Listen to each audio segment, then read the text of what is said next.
കൊല്ലം കൊട്ടാരക്കരയിൽ വയോധികയെ ഭർത്താവ് കഴുത്തറുത്ത് കൊലപ്പെടുത്തി. ചിരട്ടക്കോണം സ്വദേശിനി ഓമനയാണ് കൊല്ലപ്പെട്ടത്. ഭർത്താവ് കുട്ടപ്പനെ പോലീസ് കസ്റ്റഡിയിലെടുത്തു. സുജിത് സുരേന്ദ്രൻ വിവരങ്ങളുമായി. സുജിത്, എന്തിനാണ് ഈ ക്രൂരകൃത്യം ഇയാൾ ചെയ്തതെന്നാണ് കൂടുതൽ വിവരങ്ങൾ പോലീസ് പുറത്തുവിട്ടോ?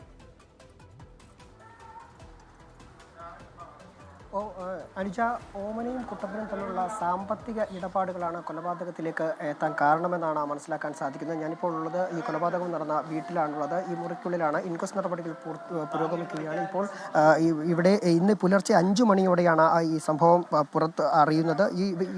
ഇരുവരും മകളോടൊപ്പം, ഇളയ മകളോടൊപ്പമാണ് വീട്ടിൽ താമസിച്ചിരുന്നത്. എന്നാൽ ഇന്നലെ രാത്രി ഈ മൂത്ത മകളെ വിളിച്ച് കുട്ടപ്പൻ അമ്മയ്ക്ക് സുഖമില്ല, ഉടൻ തന്നെ ഇവിടേക്ക് എത്തണം എന്ന് അറിയിക്കുകയായിരുന്നു. അങ്ങനെ വീട്ടിലേക്ക് ഉടൻ തന്നെ മൂത്ത മകൾ ഇളയ മകളെ വിളിച്ച് ഈ കാര്യം പറയുകയും മുറിയിൽ തട്ടി വിളിക്കുകയുമായിരുന്നു. മുറി തുറന്നു നോക്കിയപ്പോഴാണ്, കുട്ടപ്പൻ തന്നെയാണ് വാതിൽ തുറന്നത്. മുറി തുറന്നപ്പോഴാണ് മുറിക്കുള്ളിൽ ഓമന വെട്ടുകൊണ്ട് കിടക്കുന്നതായി മനസ്സിലാക്കിയത്. ആദ്യം കുട്ടപ്പൻ കാര്യം സമ്മതിച്ചിരുന്നില്ല.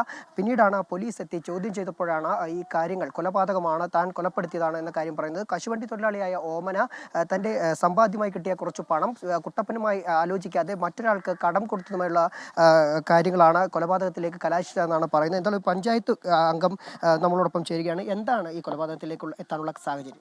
ഇന്ന് രാവിലെ 6 മണിയായപ്പോഴാണ് അയൽവാസിയാണ് എന്നെ വിളിക്കുന്നത്. നമ്മുടെ വീടിന് സമീപത്ത് ഓമന എന്ന് പറയുന്ന അമ്മച്ചി റൂമിൽ മരിച്ചു കിടക്കുന്നുവെന്നാണ്. ഞാൻ വളരെ പെട്ടെന്ന് തന്നെ ഇവിടെ എത്തുകയും റൂം പരിശോധിച്ചപ്പോഴത്തേക്ക് നിലത്ത് കിടക്കുകയാണ്, വെട്ടുകൊണ്ട് നിലത്ത് കൊടുക്കുകയാണ്. ബ്ലഡ് റൂമിന് മുഴുവനും ബ്ലഡാണ്. ഈ പറഞ്ഞ പോലെ സാമ്പത്തിക ഇടപാട് തന്നെയാണ്. പോലീസ് അന്വേഷണത്തിൽ കുട്ടപ്പൻ സമ്മതിച്ചിരിക്കുന്നത് പെൻഷനായിട്ട് ലഭിച്ച കുറച്ച് തുക മറ്റൊരാൾക്ക് വായ്പ കൊടുത്തതിൻ്റെ അടിസ്ഥാനത്തിൽ അതിനെപ്പറ്റി ചോദ്യത്തിൻ്റെ പ്രശ്നം വന്നപ്പോഴാണ് ഈ സംഭവം നടന്നത്.